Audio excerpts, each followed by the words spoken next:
ending this pursuit. Now, this was in tracking mode as he was getting off the freeway, but now he is now back in pursuit with, again, about a half a dozen units behind him.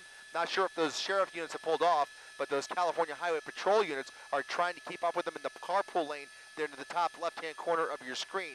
This all originated in the Compton area out of L.A. County Sheriff's Compton Station, and again has passed through Century, and now he has made his way back over to the number 4 lane there. So crisscrossing these main lanes as he encounters very heavy rush hour traffic, and we'll see what he does here, but it's very difficult to see inside. Even the front windshield is appears to be, at least from my vantage point, illegally tinted. Normally we can see right through the front windshield at least, but very heavily tinted windows, impossible to see through there right now, and now it looks like he might be showing signs of getting off of the freeway, guys.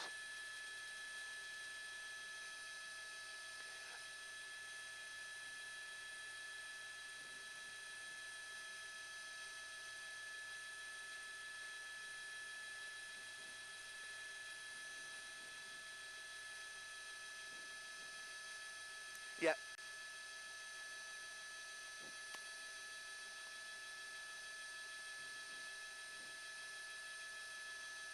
Nothing but heavy traffic ahead. He's using any available lanes that he can, including that carpool lane, which has a few straightaways with little gaps for as we make our way further south towards the South Bay curve. But for the most part, traffic is moving as you would expect it to move at this time of the day. Again, he's coming up on Rosecrans Avenue, continuing past, committed to the 405, using that straightaway there. CHP managing to navigate over to the carpool lane with them. And the minute he sees those black and whites in his rearview mirror, he crisscrosses and is trying to evade that unit right there, that CHP interceptor right there, trying to keep up with them despite the heavy traffic here. Again, as you mentioned, Mark, unclear how many other people are inside the vehicle or what other dangers this person may pose. Again, it only came across as a reckless driver. Many times we later learned that there is more to that story, or at least maybe law enforcement has more intel than we are working with. But as you mentioned, still a very unpredictable situation. I'm observing a little bit of body damage on that rear passenger door. Not clear if that's related at all to any collisions during the course of this pursuit or if that was already pre-existing. But in any case, you can see him just trying to look for any gap in this heavy rush hour traffic to try and lose that SUV. There are plenty more where he came from, and as it looks, at least from my vantage point, I believe CHP is now fully taken over this pursuit. So a few less units, but a couple of SUVs and a motor unit right behind him, and then another SUV behind that one. So I count at least 4 CHP units right behind him here. If history is any indication, highly likely he will look for an opportunity to exit the freeway.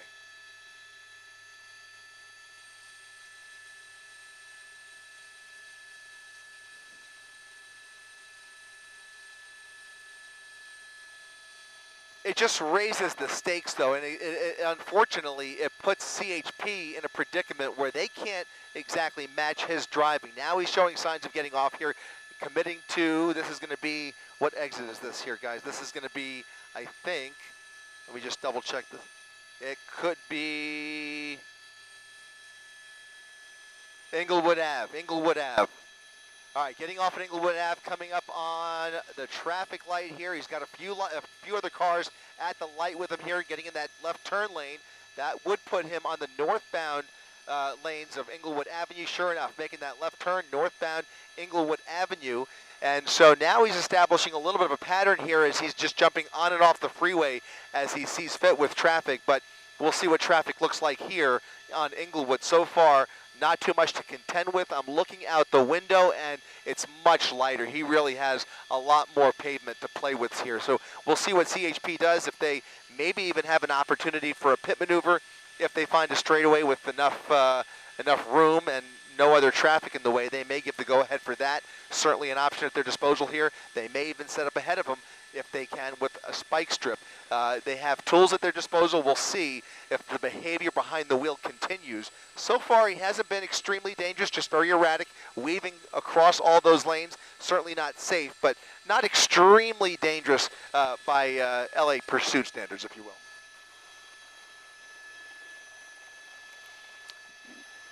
Stopped at the red light. Yep, stopped at the red light. That's 152nd Street, by the way. And he's waiting for that green light. You see the CHP units ready to pop those doors open, but he's not showing any signs of getting out of the vehicle or putting his hands out the window or anything like that. So they're ready to go right through it with him. We'll see if he blows through here or if he maybe decides to pull over. You never know. It's always a possibility, especially just considering how he's just sitting there obeying that traffic light.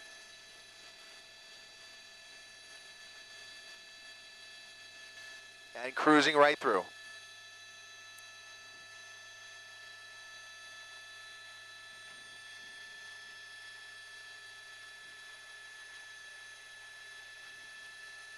Yeah, and by the way, when he was on the freeway, even when he had room to play with, he was only doing about 60 to 65 miles per hour, which again is well within the speed limit on the 405. So he's not breaking any speed records, but he's certainly refusing to pull over, and certainly they have observed some reckless driving over the course of this pursuit that they were certainly extremely uncomfortable with. Now, if it is indeed just a case of reckless driving, and he continues, especially if he gets into more traffic and more high pedestrian trafficked areas, they will make a calculated decision to maybe just pull off of this one. If it continues, and this, again, assuming it's just a case of reckless driving and he continues to drive relatively safely, it's certainly an option. We've seen it happen many times, more frequently in recent years, but you can see they are continuing to follow him. It is in hot pursuit mode, but it has also been in tracking mode at other points, and they may decide to use that as a tactic as well to take some of the pressure off and see if he decides to pull over voluntarily.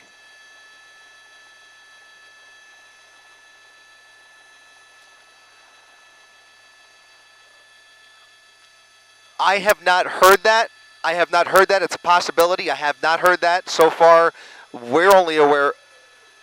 A reckless DUI. Okay, so I'm being told reckless DUI, alcohol in play here, and so that will certainly play into the decision making as well. But again, considering the driving that we're seeing, it's not the most dangerous of pursuits. They don't want to make it a dangerous pursuit if they don't have to. So they're going to follow at a safe distance here and use every ounce of patience with this driver and hope that maybe he comes to his senses here and just pulls over peacefully.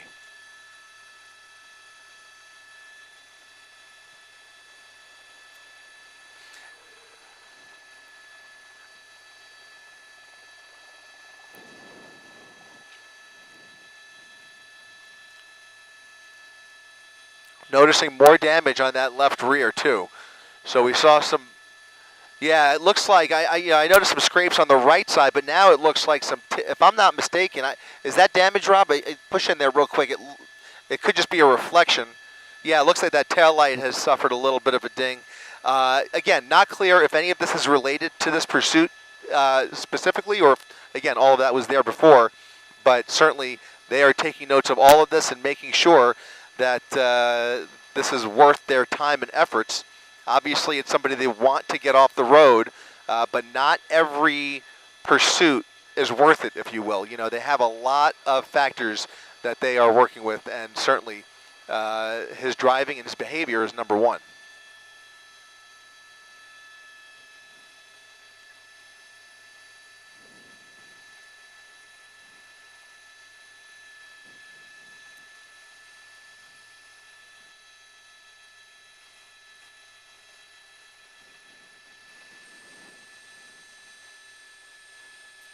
And it looks like they're pulling over. We are at Englewood. Might be a female driver, I'm being told. Pulling over at Englewood. Rob, what's the cross street there? If you guys have Sky Map up, we're at 135th Street, just north of 135th and Englewood Avenue. And officers, yep, Code 6, this is what they call it. Officers with their guns drawn, officers out of their vehicles, and they're going to start barking instructions very, very carefully and methodically, hoping that door pops open. Don't want to see just the window come down. That door needs to pop open completely. They can't see what's going on through that driver's side window, And once that door comes open, the next step, obviously, is seeing those hands in the air. So they are looking for those two things. Open door, hands in the air. Perhaps they will ask him to turn the vehicle off and drop the keys. But this is the reason, one of the reasons, why these tinted windows are illegal. It's vitally important in many situations for law enforcement and authorities to be able to have a view. It's also a safety hazard when you're driving in different lighting conditions to have heavily tinted windows like that. So they are unable to see what's going on in there, and that is certainly playing into, look at this, a dog on the lab. Here comes the window rolled down. Appears to be a female driver with a dog in her lap. She is acting like she almost doesn't even realize what's going on here. She's communicating. It looks like, correct me if I'm wrong, you guys have maybe a closer monitor than I do. Is it a male or a female?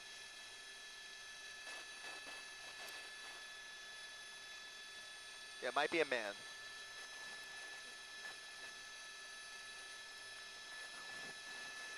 Uh-oh, uh-oh.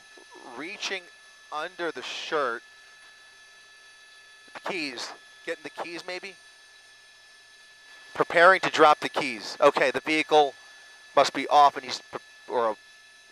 theoretically, it could still be on if it's a remote. But anyways, yeah, it looks like he's about to drop the keys. You see the CHP helicopter continuing tight orbits around this intersection. Intersection shut down, southbound traffic getting by, but they have northbound Englewood completely shut down as they execute this felony stop in methodical fashion, giving this driver specific instructions that I think we could say at this point he is still not obeying. Here comes the passenger door. So we have a driver and a passenger. Passenger with her dog, baggy jeans. Passenger has two phones in her hand. None of this is good. He's walking away from those officers. None of this is what he is being instructed to do. That is a French Bulldog.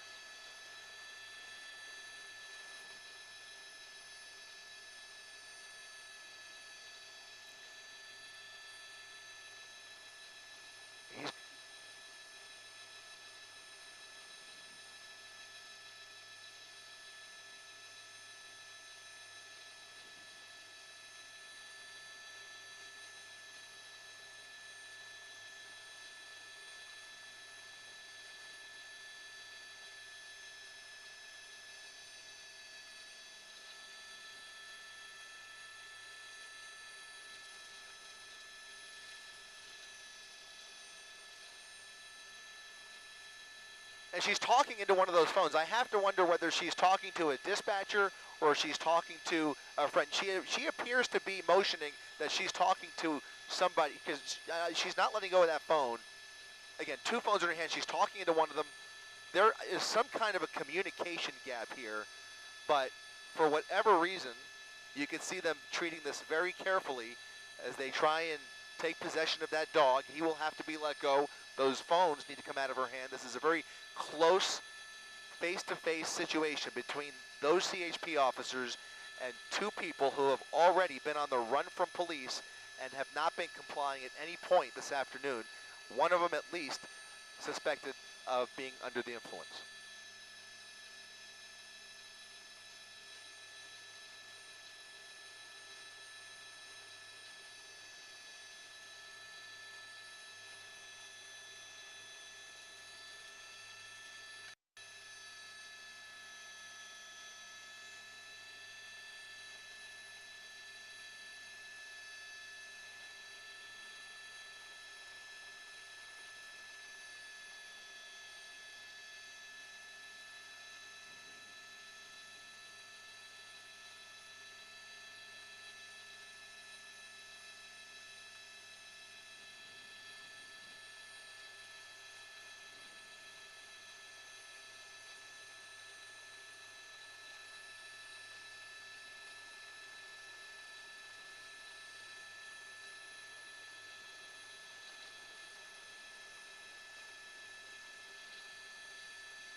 Exactly right, Mark.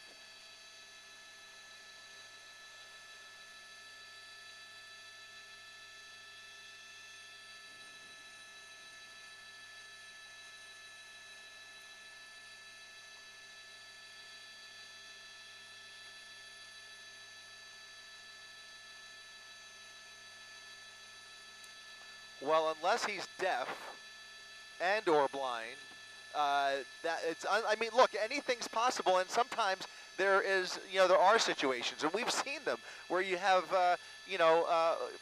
people who are not from here, not knowing what to do when a police pulls up behind them. We have seen that in the past. We've seen elderly pursuit drivers who just were completely unaware. That does not appear to be the case in this situation. It is a clear illustration of just how precarious policing can be. And how, we know that these things can turn on a dime from what appears to be a peaceful situation to something far more dangerous. And in this case, they treated these two with kid glove care, extreme patience, trying to communicate, trying to have a conversation, clearly negotiating to give up as peacefully as possible, not taking any rash actions, and not wrestling anybody to the ground, despite the fact that their hands were not in the air. There were a lot of factors here that they had to weigh out, but those two are outnumbered by the number of officers. There was no observation of a threat, and as long as they weren't threatening, there was a conversation. The dog has been peacefully surrendered. The phones have now been taken into custody, and these two will be off to jail to have a lot to answer for, obviously.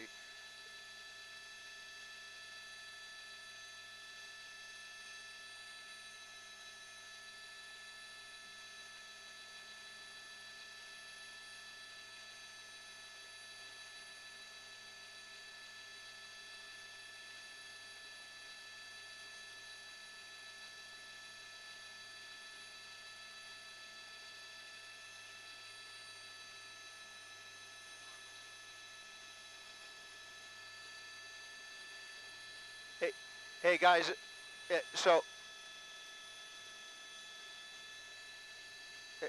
hey there, Mark and Giovanni, getting information now from our desk that she is claiming, this is all per radio traffic, so bear that in mind, but she is claiming she is 5 months pregnant, and that, and what was that? She's having abdominal pain. So apparently, I mean, it's very possible that they were just trying to get to a doctor or hospital and were spooked by these officers. I mean, it's unclear. Again, the initial report was a possible DUI, reckless DUI. If she is experiencing a medical emergency, that would, could explain some of the rationale behind the wheel. We understand that the fire department is being dispatched, so an ambulance is on the way. And what this could be, if those reports are true, is it could be a medical emergency. Now, even when there's a medical emergency in the vehicle, you still need to pull over for the police, or at the very least, I mean, you wouldn't be going up and down the 405 freeway. You would expect they would have pulled in to a hospital by now. But in any case, that may be what we're dealing with here, guys.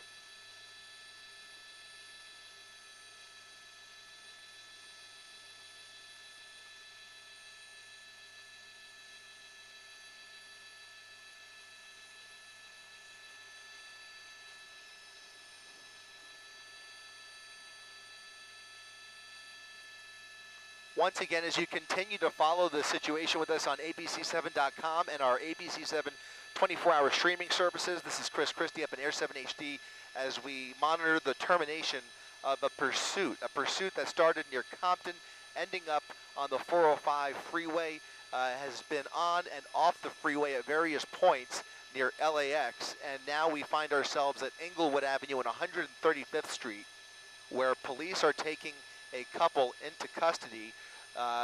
They were refusing to pull over for the longest time, but eventually did indeed pull over.